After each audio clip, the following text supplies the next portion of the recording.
And right now we want to head back to Lower Manhattan. A judge did not allow cameras in the courtroom, but a few reporters were allowed to watch the proceedings from the gallery. One of them, our Eyewitness News reporter Joe Torres. He joins us live to tell us what happened with today's historic proceeding. Both Sade and I, Joe, really want to know what your take was inside and what you saw in Donald Trump. Now, we just saw still photos, but we think that they were indicative.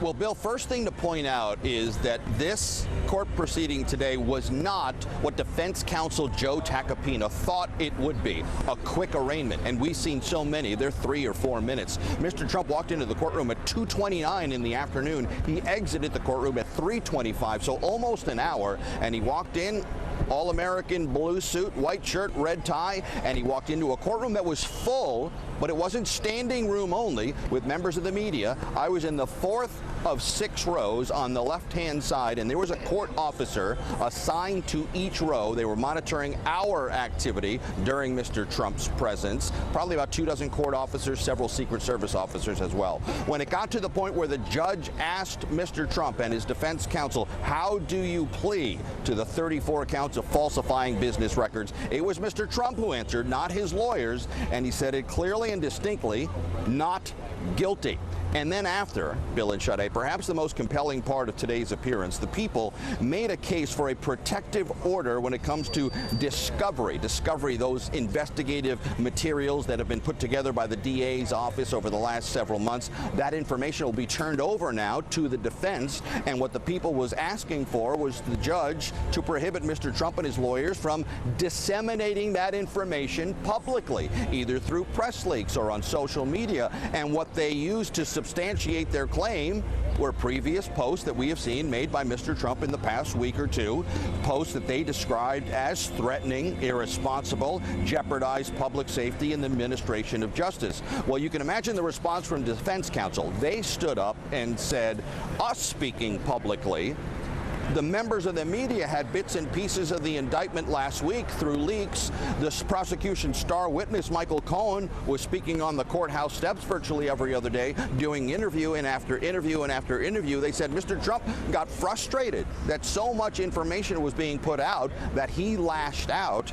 And in the end, the judge said, I understand the frustration, but the lawyer said, Mr. Trump, he has rights. He loves to speak publicly. Don't we all know that? Well, the judge in the end, Bill and Shai, did not grant that motion. They didn't grant a gag order either, because the judge acknowledged that, yes, Mr. Trump is running for the job that he once previously held, but he did say to Mr. Trump, and I'm quoting now, please refrain from making comments that have the potential to incite violence. In the end, Mr. Trump was released on his own recognizance. You heard Jim talk about it. The next court appearance is scheduled for December 4th. That'll be the judge answering the motions that are going to be filed between now and then. And defense counsel said the number of motions, their words, will be exhaustive, so quite a few. But they also said they want to ask perhaps to waive Mr. Trump's presence at the next court appearance. Why?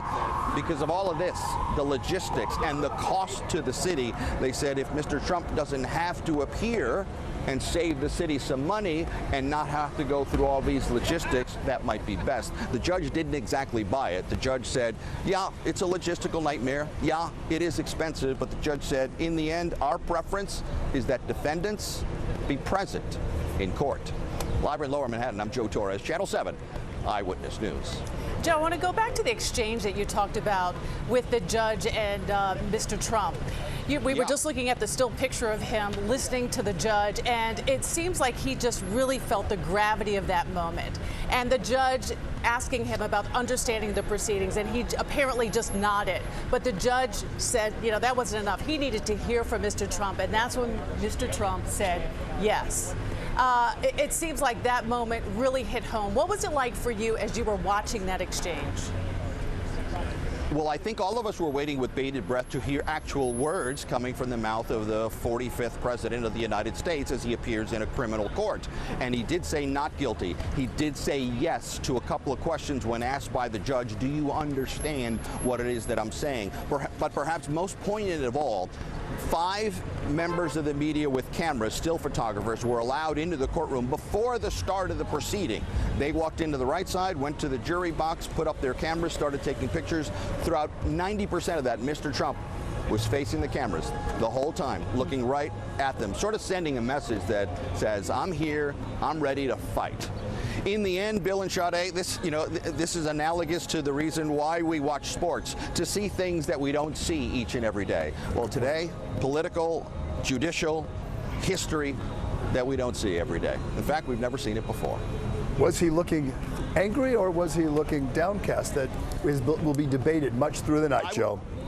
I was behind him, so I couldn't see facial expressions. The only facial expression I saw was when he was leaving, and at that point he was stoic, eyes on the door, ready to get out. Thanks for the insight. We're going to see how he feels tonight in Florida. Okay, Joe, thank you for those insights.